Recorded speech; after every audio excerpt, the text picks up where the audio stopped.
Hello, and thank you for joining us for another edition of Biotech CEOs. Today we have with us Alex Koglin, who is the President and Chief Scientific Officer at NTX. Nature's Toolbox. Nature's Toolbox, excuse me. Alex was born and raised in Germany, and he received his PhD in biophysics from Goethe University in Frankfurt in 2006, and was then invited to join the prestigious lab of Christopher Waller at Harvard Medical School, where he began his studies of the structural elucidation and recognition of enzymes and substrates involved in the biosynthesis of secondary metabolites. From 2009 until 2015, Alex worked at the Los Alamos National Laboratory's Bioscience Division, where he was the J. Robert Oppenheimer Fellow. As a staff scientist there, he developed methods to predict, identify, and characterize bioactive natural products into effective anti-infectious drug leads. Alex has published over 20 peer-reviewed articles in high-impact journals such as Nature and Science. He's been invited by an arm of the White House to contribute to efforts on bacterial drug resistance. In November 2015, he co-founded with Michael Humbert Nature's Toolkit. Since 2021, the company's been headquartered in Rio Rancho, New Mexico. The company's developing and holds patents for the first continuous flow cell-free systems to accelerate drug development and manufacturing in a safer and more cost-effective way than traditional methods might allow. Alex, you could have chosen, by virtue of your voluminous CV, almost any career or field of study. And yet you chose science, and specifically the life sciences. What was it that drove your early interest in the field? Oh, what a question. I think it was the lack of understanding. So it was thinking about this early 90s. Not much was known, right? So not much was known about dynamic in proteins, not much was known about how proteins recognize their substrates and so on. So I think what really drove me in this direction was the unknown. So to actually really start to understand a little bit more how nature operates. This was the time when basically the Human Genome Project really kicked off, when Craig Venter really pushed hard to get a better understanding how the human genome looks like. And at the end, the genetic information is only one part of it. How it actually translates into functional proteins, how they are basically create a diversity of functions that we see basically anywhere around us, including us. That step was really understood, but not really completely characterized.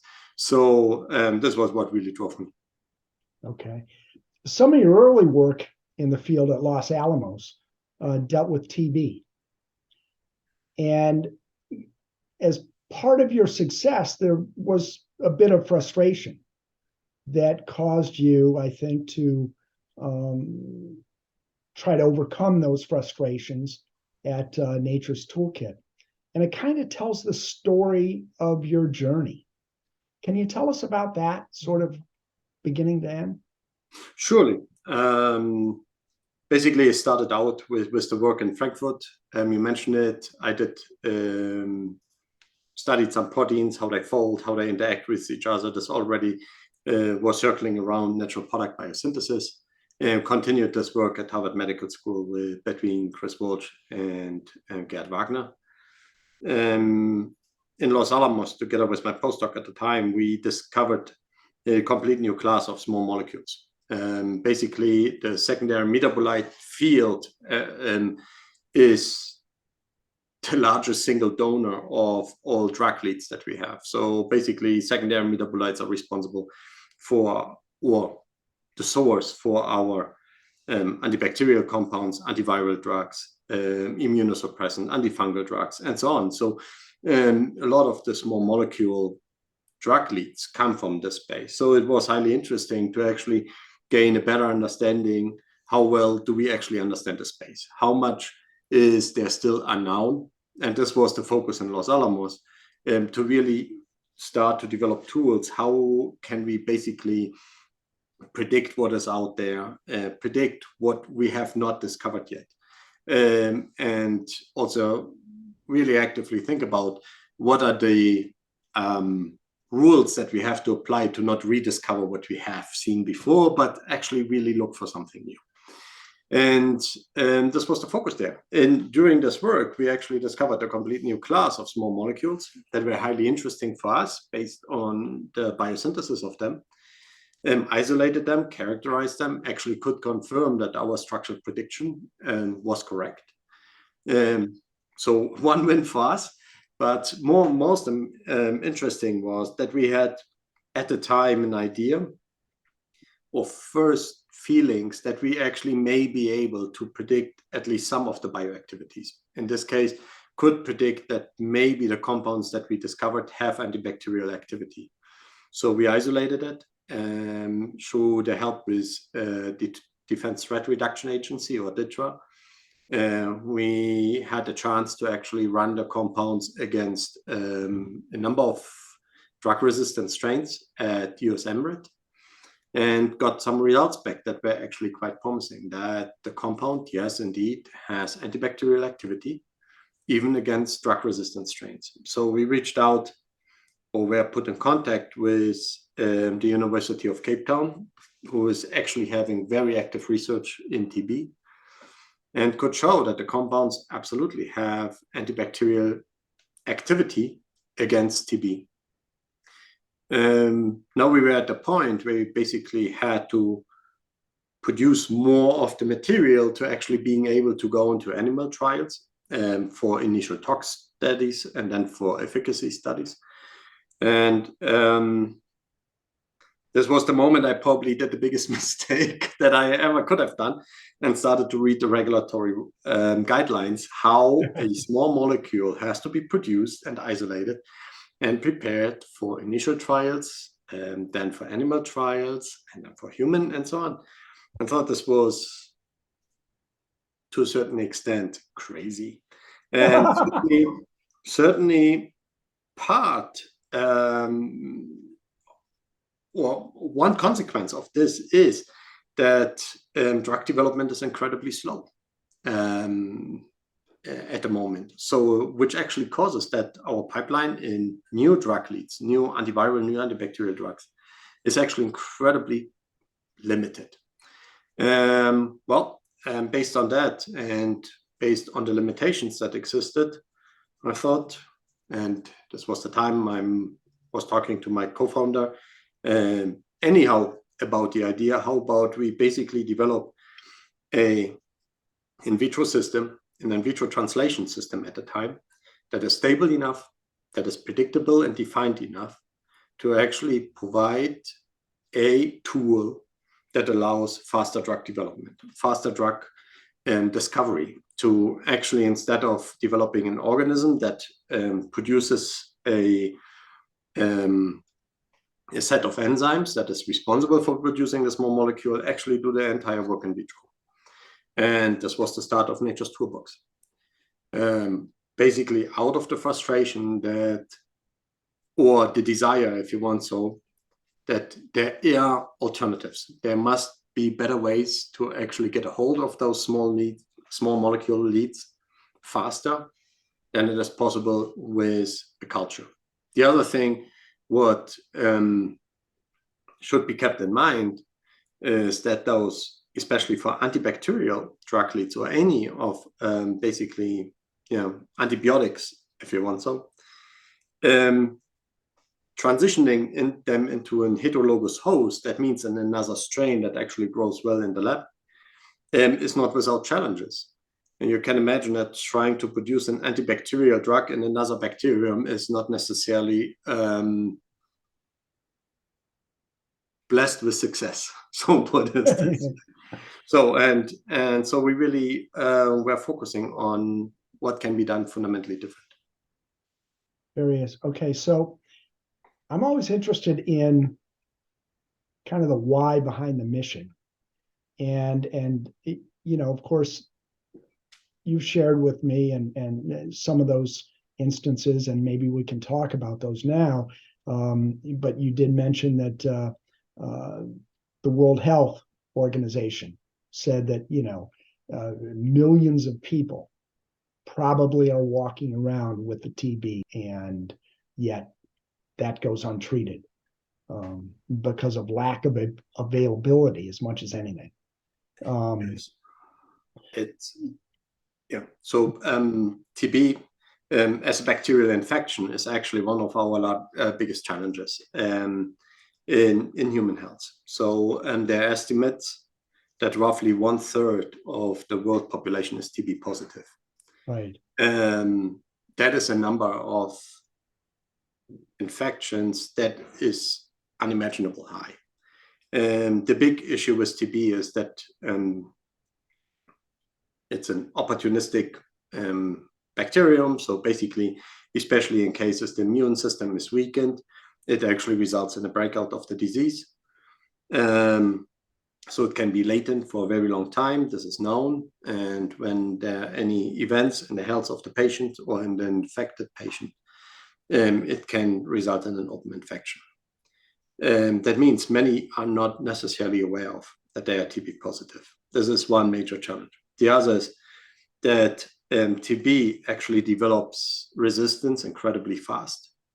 The literature is full of it with all kinds of mechanisms. One is that it's actually a so-called biofilm former. So that means the entry into the environment, into basically an infectious pocket, if you want so, is very limited. On the other hand, there are examples where basically even mutations on the ribosome happen to prevent that an antibacterial drug can be effective. So that means we have a large number of infections, in many cases co-infections. And on the other hand, it develops incredibly fast resistance. So it's one major threat to human health, that's for sure. So that means anything that really can address that, if it's with the vaccine developments that are currently happening or with treatments development that are happening, is absolutely necessary and should be really celebrated every single time we see successes in those. And I guess it's to say that it's not just limited to difficult to treat diseases in underdeveloped countries. You mentioned in one of our email exchanges in preparation for the podcast that GlaxoSmithKline has been sort of warned by the FDA several times a few years ago because of insufficient supply of some of the vaccines that they provide for shingles and other kinds of things. Manufacturing is one of the major challenges, absolutely, right? So we all basically lived through a pandemic, a very recent one, where it was a new modality with RNA, but production limitation or manufacturing limitation actually resulted in that the response or the worldwide response to the pandemic was actually rather slow. And it was a challenge to actually have everything together, provide everything to actually go into mass vaccinations. And one thing that we shouldn't forget on this is that, for instance, an organization like Afrigen, which by all means should be highly celebrated for their efforts at the moment to develop a RNA vaccine to vaccinate Africa against, or the countries in Africa against COVID, is now kicking off. They now go for their clinical trials. So which actually really stresses the point that we are far away from having the ability to address a pandemic globally. That manufacturing technology, how it is at the moment, is not entirely matched to the needs that we have anymore. So hence we really focus here at Nature's Toolbox on tools to improve and to provide better technology on both in vitro transcription to provide RNA products, primarily at the moment because of the urgency, because of the new modalities, but also invest a lot in the development of in vitro translation systems to actually also provide therapeutic proteins and vaccines, protein-based vaccines. In the case of GSK and their Shingrix, this was a manufacturing problem. This was what we shouldn't forget. This was based on the design, something absolutely remarkable. This was a glycopeptide. So it is not trivial to produce. But on the other hand, it actually has also shown the limitations that we have with the demand of 8 billion people on the planet that need and deserve access to modern medicine, especially to preventative care, like what vaccines are, at the same time. And by all means, there's a lot of discussion about how could distributed manufacturing look like, how do we ensure resiliency in the supply chain, resiliency in the manufacturing, and so on. And this is an important discussion because something like what happened now with the COVID vaccination is nothing. This is sustainable. We cannot have a clear distinction between vaccination efforts in the developed world versus the developing world.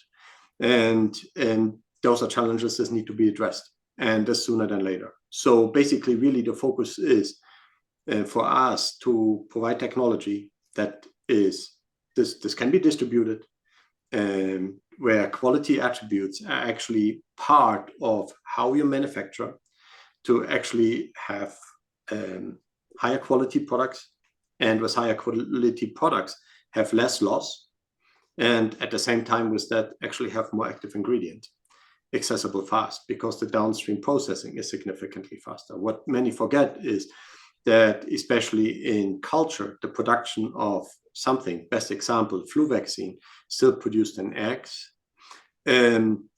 is a serious challenge. It is very impressive that they can stand this up every year, but at the end, the challenge is massive. The technical challenge to basically have everything on hand, have it ready, inoculation of, as far as I know, tens of millions, I think close to 100 million eggs that need to be inoculated. It's technically a massive undertaking.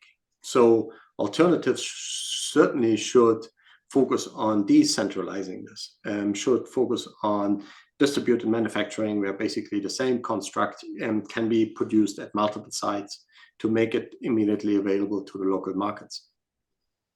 That's, yeah.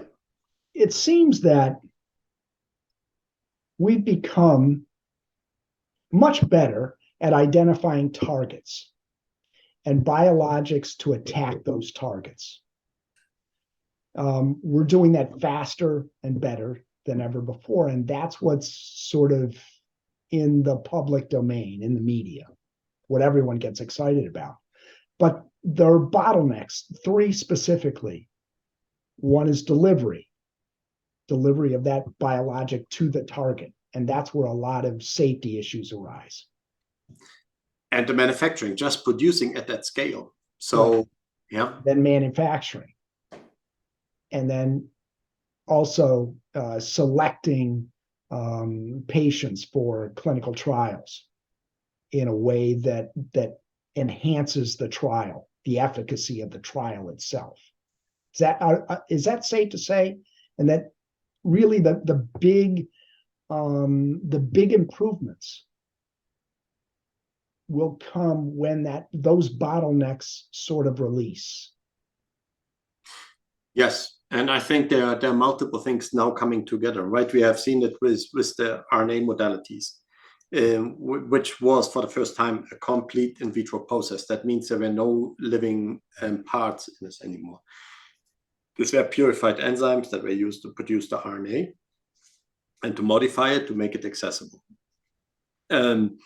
So I think there's what we hopefully did with it was opening a door for everybody to understand what modern production of pharmaceuticals should and could look like. Yes, to your point. So that also requires, and I'm not saying they don't, actually the opposite is the case, that there are very active discussions, also from regulatory side, right? So what makes a product that comes out of such a process a good product? How to define that? How is there a chance, for instance, if the process is always the same, to accept any product that comes out of it from when it goes into scaling after the clinical trials? But you're absolutely right. The bottleneck is the moment something looks really good in an animal model, how to actually transition this into a manufacturing process that provides material that is suitable for humans. To build a trial, and to then basically, after the trial is successful, to put this into the market.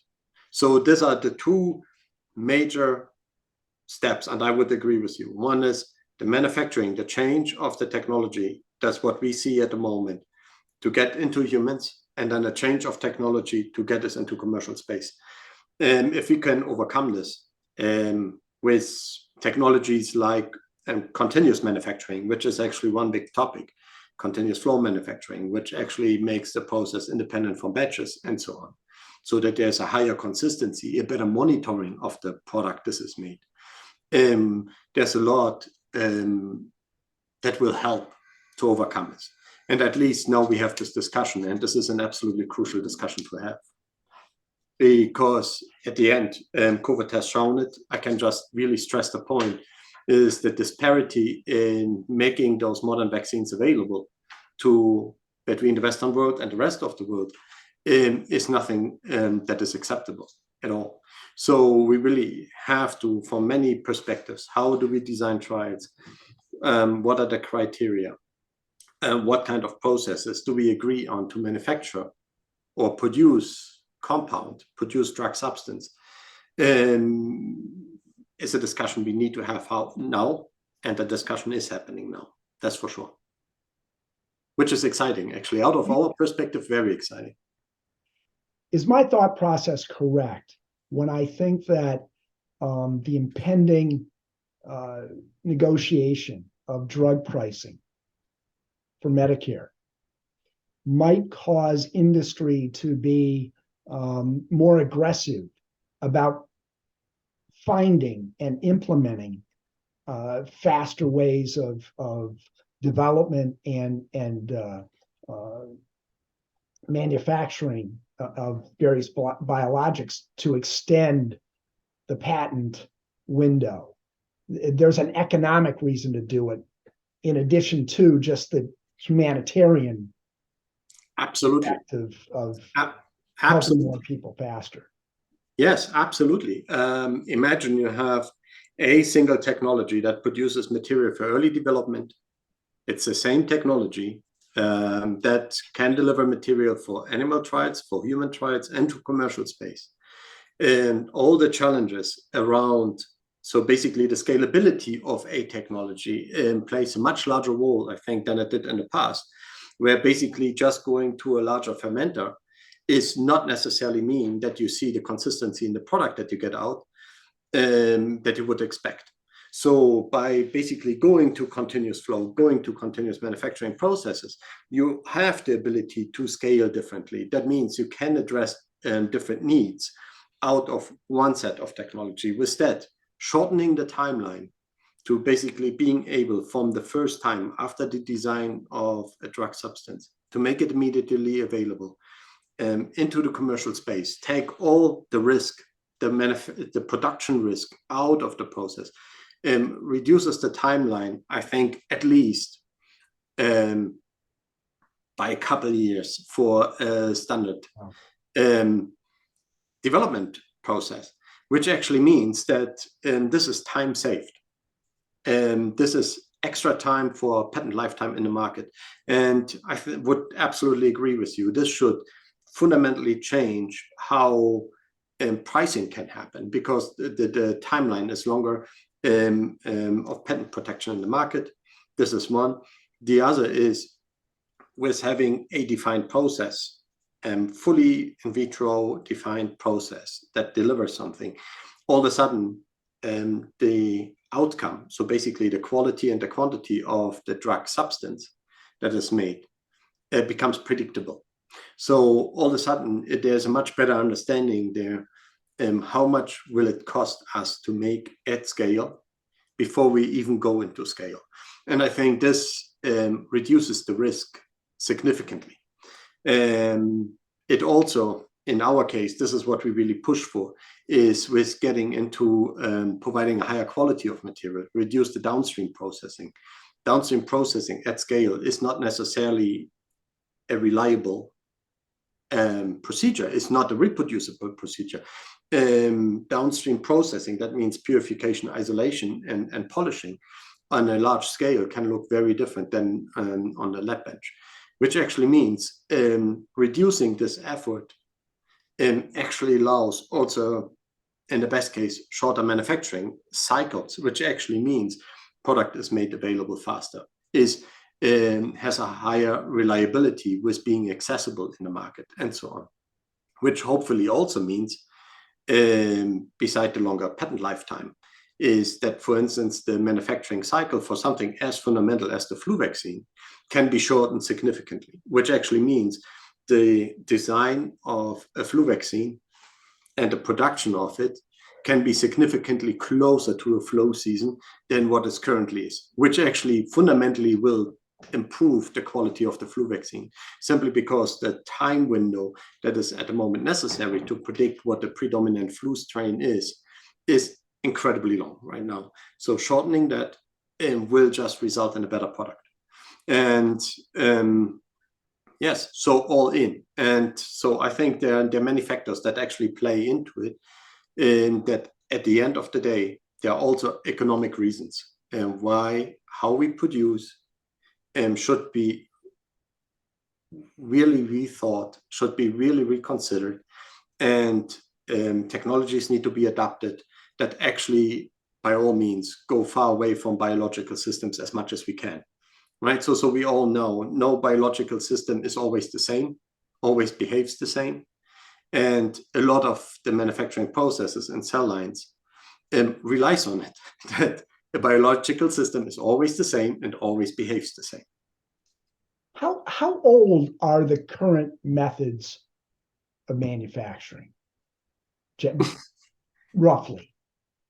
I mean, my sense of it is that it's really old. Really old, yes. So pill pressing technology is now running into 100 years old. Cell cultivation, this is technology from the 90s and before. So we basically look here at technology where nowhere else in our environment, in our life, we would accept it. You would not accept a car as new, this is 40 years old.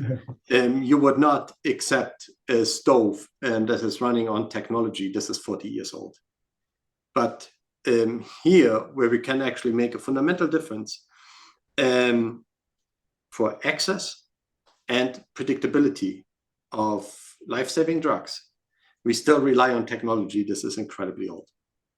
Is it true? Would it be true to say that almost all of the scientific effort and academic knowledge in the past 40, 50 years or more it's all been spent on identifying targets and therapeutics, not on implementation, if you will, right? It's kind of been the redheaded stepchild of the industry. No, there are efforts, and there are plenty of activities in the space. For instance, there's this. There was an effort in MIT to basically, for chemical synthesis, to improve this, to basically control better how compounds are produced, and so on. So there are activities broad activities. Also, when it comes to RNA manufacturing, there are activities. Best example here is also in vitro translation. There are some, but what the last 3 years really accomplished is to stress the point how essential it is. How essential it is to be able to produce and to produce reliable. So there's all of a sudden, I think, much more interest and much more emphasis put into this, and the need has been clearly demonstrated for it. It was there, but now it actually really becomes a topic and is discussed much more open than 10 years ago. All I can tell you out of our experience when we started the company, the first conversations we had with pharmaceutical companies or with people that came out of a regulatory environment, the response was, it is impossible that you ever get this into the market because nobody wants to adopt new technology. So this was our starting point. And now basically the perception of it has changed fundamentally. And with new technologies, like with RNA as a platform, if you want, so as a new technology, and there's a need for new manufacturing technologies. And all of a sudden, there's much more openness to actually have this discussion than even 7 years ago. So you mentioned RNA manufacturing, and that's one of your 3, I'm going to say, platforms. Why don't you tell us about those and how they differ from traditional manufacturing? I touched on it carefully during our conversation. We really believe that, and we can demonstrate this on a daily basis, that producing in a stir pot is not ideal. It just isn't, especially for fully in vitro process where isolated enzymes are asked to do a job and do a consistent job. It is just not effective. We basically built the company around the idea to actually implement continuous manufacturing processes. That means continuous flow, continuous resupply on substrates to basically continually feed the enzymes. And we have seen that this is has 2 major advantages. One, we see a better utilization of substrates and of enzymes. So we get a better quality material. And on the other hand, all of a sudden, you see basically 2 dimensions of scaling. One is increase the flow. That means by changing the rate of material that is going through an exchange surface to produce more is one way of scaling. The other one is a time domain. So you can imagine that if we in our process produce a significant amount in 20 minutes, we quite literally, because it's all in flow, double the amount that we produce in 40 minutes. So, and this is all not possible in a batch because there's a saturation and that's pretty much it. And passing the saturation is basically almost meaningless. So the other thing is that with the scale in batches, in stir pots, you need a bigger pot. Quite literally, you need to make more, you make a bigger pot. Is this efficient? No, it really isn't. Because this basically implies that the mixing and the distribution of everything, the homogeneity of everything in this pot is always the same. And it isn't. Everybody that loves cooking knows that in a pot, you never have a system where everything is the same. So same there. And this is not the case in continuous flow system. It's always a defined system. It's always predictable what comes out at the end. And that helps with creating a better quality material at the end. And with a better quality becomes more material that is made accessible. And with that, also the price comes down of what is produced. And I think these are the challenges that we have and that we need to address. How do we ensure consistent quality? and to make a product always available at the same quality. And on the other hand, how do we make sure that we can make a lot when we need a lot? So you mentioned, for instance, saving maybe 2 years in drug development. Have you quantified, if you distribute the manufacturing, let's say you now need 5 distributed centers as opposed to one big pot, or whatever that number might be. In raw cost of those 5 distributed centers, how do they relate to the one central manufacturer? The footprint is much smaller. So let's start there, right? So it is incredibly hard, and you can imagine this, to keep a sometimes 10, sometimes 20,000 square foot facility sterile. This is close to impossible. But this is necessary at the moment. The other thing is those large centralized manufacturing systems at the moment, besides keeping them sterile, how do you segregate products? So you basically can often enough make one product, then the whole facility needs to be cleaned, so it's shut down for weeks, if not months, before another product can be produced. Because sterility needs to be certified, cleanliness, so no carryover, this is all needs to be demonstrated and certified. And this makes sense. This is what we want. But going into something where you actually have a distributed network, go even smaller. Go so small that you basically can provide regional support, where you have 10 systems distributed. And all of a sudden you are basically at a point where you can actually, within an area, provide the support that is necessary. You can even create them in a form so that they overlap. So you can actually create redundancy in your system, in your process, work out of significantly more smaller footprints. That means easier to manage, easier to staff, and the turnaround time is just a fraction of it. So that means turning around, in our case, where basically everything that touches product is single use, but the system itself stays, reduces the turnaround time from one product to the next to days instead of months. So all of a sudden, to respond to a pandemic or to respond to a certain need can be accomplished within days. The other thing is, if you have an entirely enclosed system, this is basically inert in its setup, there's the possibility there to actually produce more than one product at a site. So that means needs can be addressed in parallel. For instance, you can continue to provide support on a small scale for, let's say, personalized medicine, but at the same time, actually out of the facility also offer pandemic response. And in terms of personalized medicine, a distributed system would seem to me is the only way to do it. Essential. Absolutely. Yes, absolutely. It makes no sense to address personalized therapies in any form out of a centralized manufacturing system, production system. No sense whatsoever.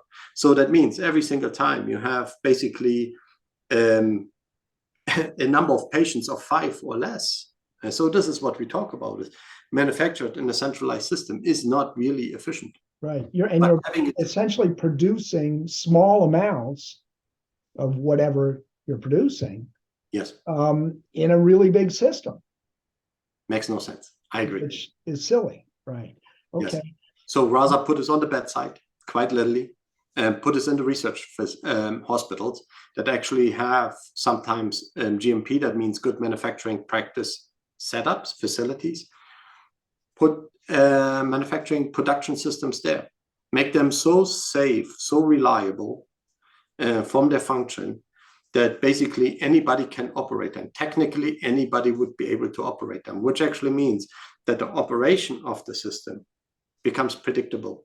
The outcome of the system becomes predictable, which means the control of what is made is provided by how is the mixes, if you want, so what you feed in, plus the quality of the template. So you can actually ensure with in-process controls what is produced. We have a good understanding what is the quality of what comes out at the end as a drug substance. And then we're at a point where what has been discussed in the past, providing drug substance as the bedside of the patient becomes possible and becomes, for me personally, the right approach.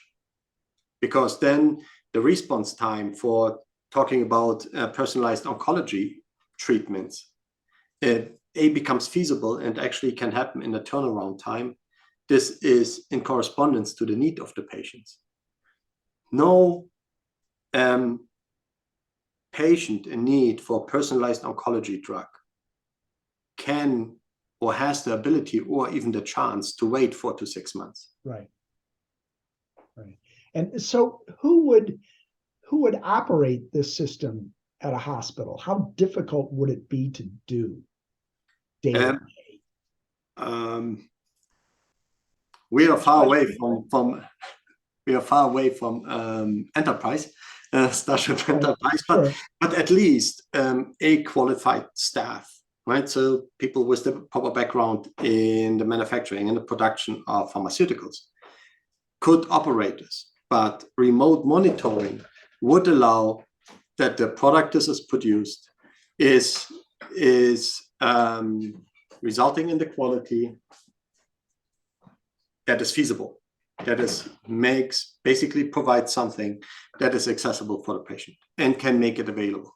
So basically, you can almost see it as a form that the person that is taking care of the manufacturing process is one set of eyes to ensure the quality with all their proper education, their certification. But there's a chance for actually remote monitoring as well, that whatever is made, nothing is missed. And this is the beauty of, by all means, of continuous manufacturing, because it actually allows in-process control. It can be immediately detected if the process itself or the product is getting out of specs. So it can be immediately stopped. It's not like that you set up a batch, then you wait a few weeks, then it's made, then you purify it, then you go through batch releases, which can take weeks, if not months, to then figure out what you produced was for the trash can. What types of development partners are you working with, and what kinds of problems are they trying to solve?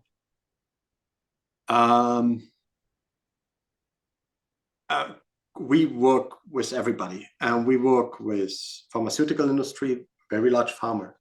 We work with biotechs. We work with foundations. We work with agencies. We work with non-for-profits. And what I'm really excited about is what recently started is I brought them up and work on the way to actually work with Afrigen and also work directly with research hospitals. There are some initial discussions. How can we actually work together to come up with a solution, with a product that actually serves their needs? And at the same time, something that can actually serve for us as, if you want, a warm facility for pandemic response. Because this is another advantage of a distributed network. We have qualified staff on site that engage in daily support with production needs. In the case of a pandemic, as we experienced, it is the same staff that is just capable of running a larger volume of a different product to make it available. So that means turnaround time to educate people is significantly reduced. You mentioned kind of initially being surprised at the difficulty in terms of the regulations for manufacturing, and we've talked about sterilization and that sort of thing. Are the parameters that the FDA might use for Nature's toolkit different, or are they sort of in addition to what already exists? How are they going to write or implement the regulations, if you will? Well, yeah, we touched a little bit on it. And without any doubt, regulatory agencies are necessary, right? At the end, we all want to make sure is that the drug we get has a consistent high quality, as safe for us and clean and is functional. It's basically doing what it promises on the box. So what we have seen with RNA as a new modality, it to a certain extent requires a rethinking of how we see a drug substance and how we actually address how it's manufactured. And all I can say is that we actually see the willingness and ability to have conversations, active conversations around that. And this is necessary. This is very productive and helpful because at the end, out of regulatory perspective, it is, I completely understand this. So how do you characterize in RNA? Is it a biologic, even though it comes out of an entire in vitro process, out of a very defined process? So, or do you characterize it like a small molecule? If it's clean, if the integrity is given, if the modification is consistent, it is good to go. Yes or no? So, and I'm very happy that this is a discussion, which actually suggests to me that the openness is there to figuring out what to do with it. And at the end of the day, I think, and here I'm quoting somebody else, it should be seen and should be understood as a very large small molecule. That means if you can characterize it chemically regarding its integrity, its cleanliness, its purity, and so on, you're good to go. Because this would, for instance, in the case of personalized therapeutics, help tremendously. Right. What's been your greatest success?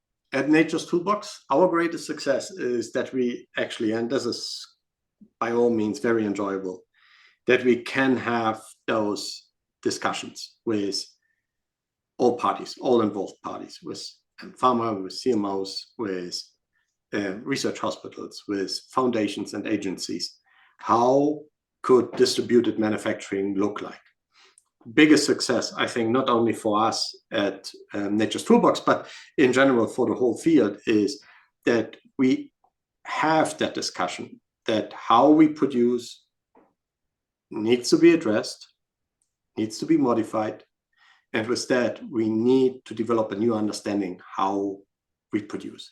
And I think this is by all means the most we can ask for, because everything this is happening now is addressing the needs that we discussed. How to make a drug available faster, more consistent, and this for everybody.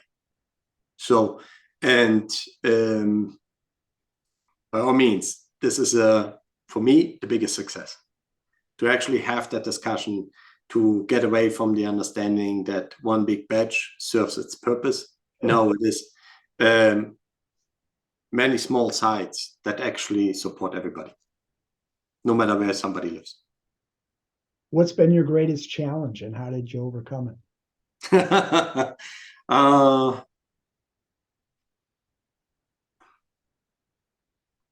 Challenges are endless, as you can imagine, right? Yeah, right. What day is it?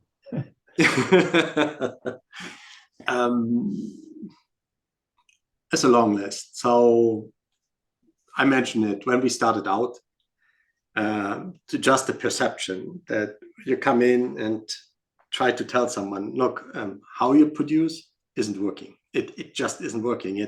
It will fail. That this was one major challenge. Another major challenge is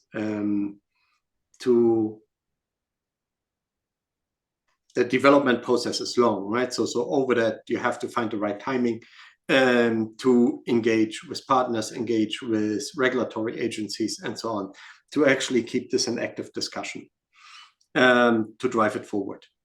At the end, every input, even through, not even through, but also through the emergent technology program of FDA, the input this is provided is incredibly helpful. At the end, it helps us to create a better product. And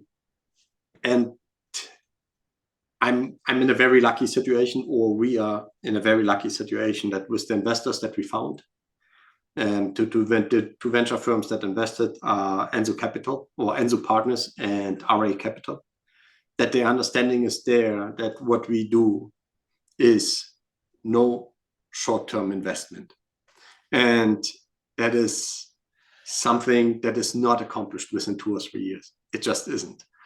And this is a process that requires the development of what we do, being comfortable with the quality that we produce, being comfortable with the operation, what we do, now going through the tech transfer to actually put us in somebody else's hand in a GMP environment and tell us, yes, we can produce the same quality and we can meet your spec sheets. This takes time, and this takes effort and patience, and that we can actually found with our investors a group that actually believes in what we do and supports us, even if it requires patience, is incredible. It's not a challenge, it's a major win. That's how I see it. So let's say you've experienced a challenging day, but you've overcome the challenge. What do you do to sort of free your mind?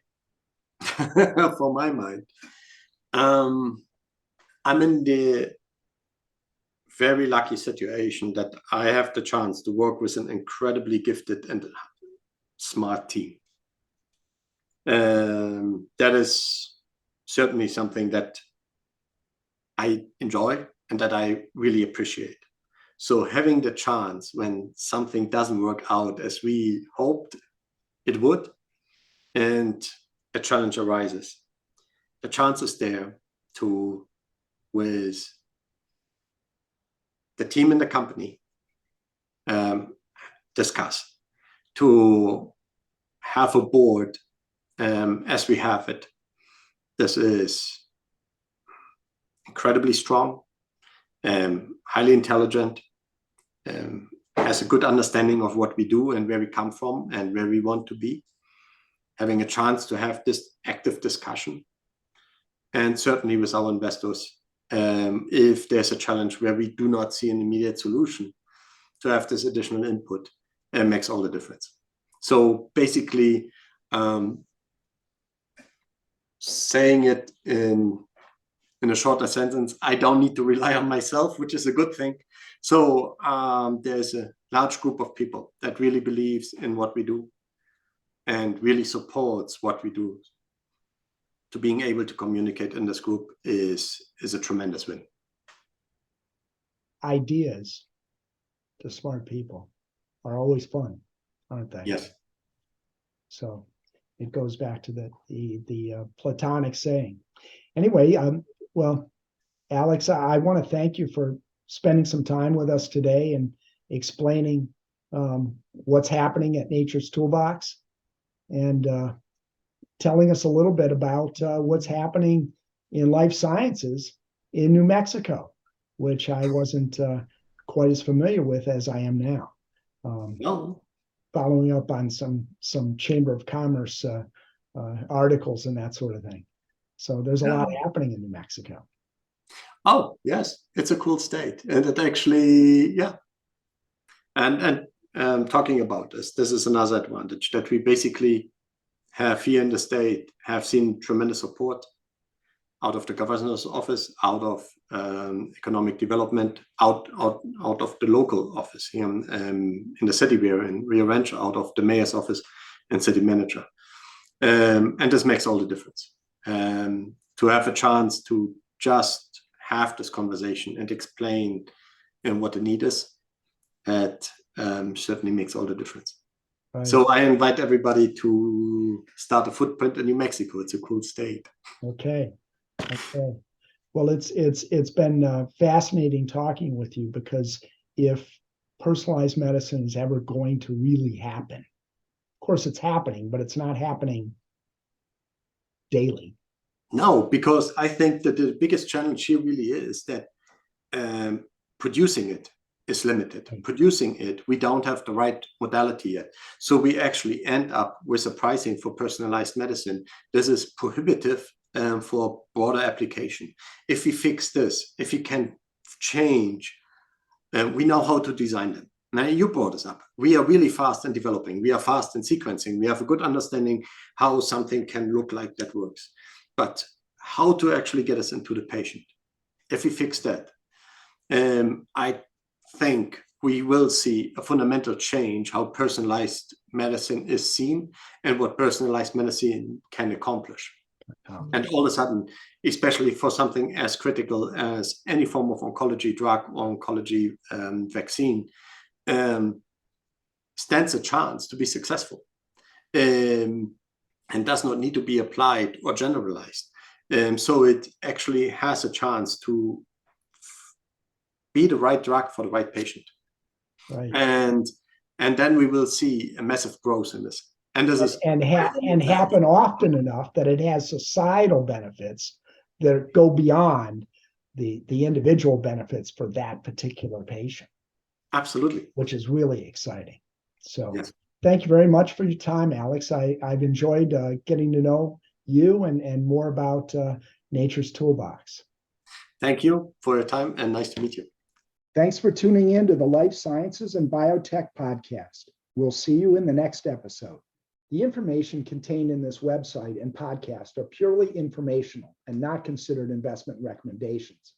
Tim Doherty's participation in Biotech Insights is separate and apart from his role as an investment advisor representative.